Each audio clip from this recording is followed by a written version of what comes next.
I'm Stacy Holmes, and this is Glordinary, a few moments where we celebrate God's glory and champion the ordinary. I'm glad you're here.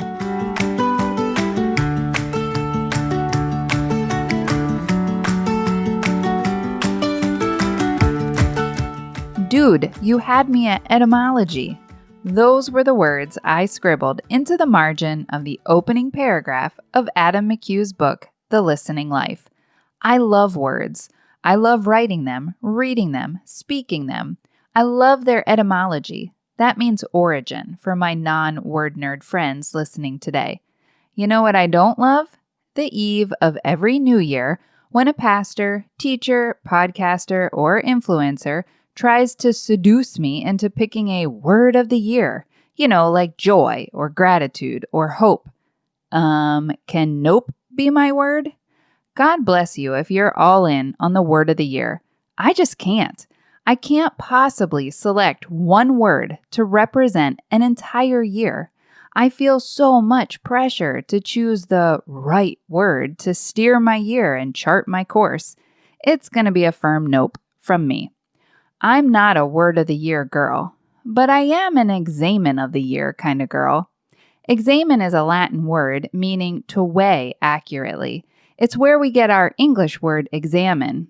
Rushing into resolutions and word of the year declarations, it might be hopeful, but it's not always helpful. That's why I've found an examen to be a worthwhile tool for saying hello and goodbye to the passing seasons.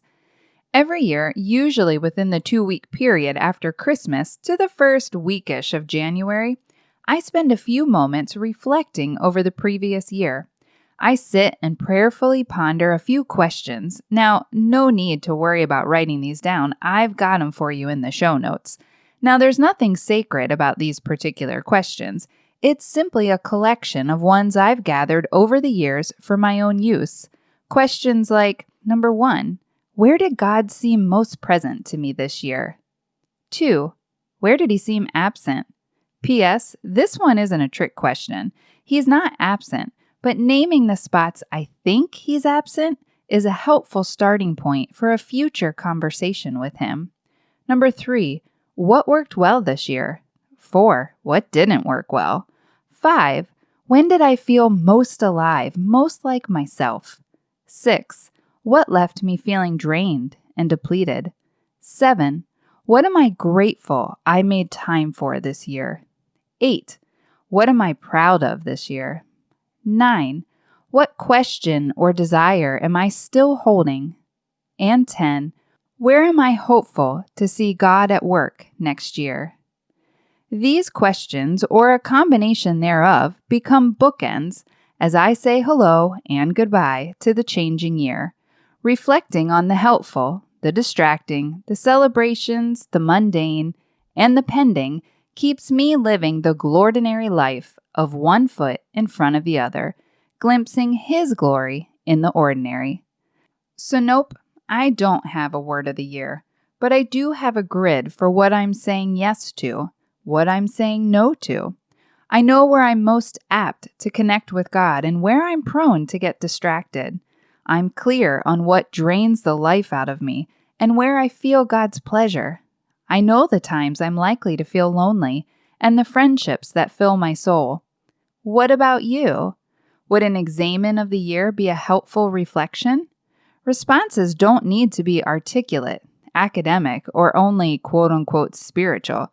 Sometimes mine are as simple as, Taco Tuesdays worked well this year, or I sense God most easily when I'm out hiking in his creation. They don't need to be flowery, or even complete sentences. Nope, they just need to reflect you, your life, your notices, your invitation for the Holy Spirit to shine his light of truth on your life. So here's to all that last year brought, my friend, the highs, the lows, the grand slams, and the strikeouts. Here's to Sabbath slowing and memory making. Here's to circles of righteousness and valleys in the shadow of death.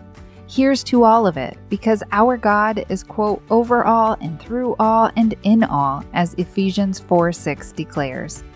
Here's to bright new beginnings and a hope-filled hello to our new year.